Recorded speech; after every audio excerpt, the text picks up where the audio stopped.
ছোটবেলায় দেখতাম অনেকেই সার্কিট ব্যবহার করে এই ধরনের স্পিকার চালায়। তো এই স্পিকারটা আসলে আপনি বিভিন্ন সাইজের ব্যবহার করতে পারেন। এখানে আমার কাছে একটা পুরাতন স্পিকার আছে। এই স্পিকারটা আমি ব্যবহার করে আপনাদেরকে এই যে ছোট্ট একটা সার্কিট, এই সার্কিট দিয়ে গান চালিয়ে দেখাবো।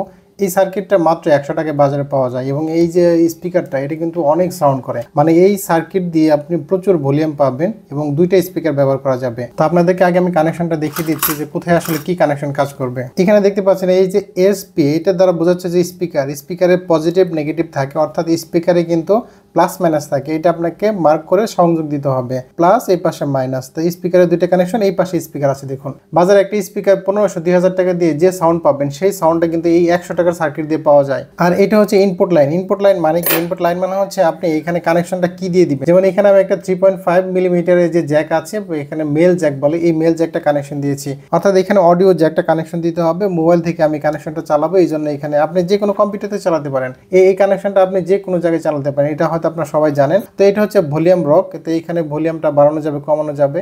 তো এই যে এটা আপনি খুলে দেখুন, এইটা এইভাবে লাগানো যায়।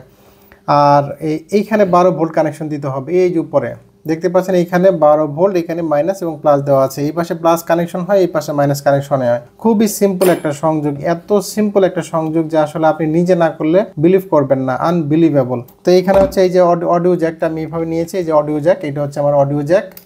আর এটা হচ্ছে আমার সার্কিট তো দেখালামই, এবং এখানে এই যে আমি 12 ভোল্ট কানেকশন দেবো হচ্ছে এই যে এই ক্লিপ দিয়ে। এবং এখানে আমার একটা ব্যাটারি আছে, দেখতে পাচ্ছেন এই যে ব্যাটারিটা, এটা হচ্ছে 12 ভোল্টের ব্যাটারি। আপনি যে কোনো 12 ভোল্টের ব্যাটারি দিয়ে চালাতে পারেন, অথবা যদি আপনি অ্যাডাপ্টার চালান, 12 ভোল্টের অ্যাডাপ্টার পাওয়া যায় বাজারে, এই অ্যাডাপ্টার লাগিয়ে কিন্তু চালানো যাবে। তো আমি এখানে ব্যাটারি পজিটিভের সাথে পজিটিভ কানেকশন দিচ্ছি, আর এখানে ব্যাটারি নেগেটিভের সাথে, এই যে ব্যাটারি নেগেটিভের সাথে আমি নেগেটিভ কানেকশন দিচ্ছি। তো আমার দেখুন ব্যাটারি কানেকশনটা হয়ে গেছে, আমার এখানে কানেকশন পেয়ে গেছে। এখন এইটা আমি মোবাইলে লাগাবো।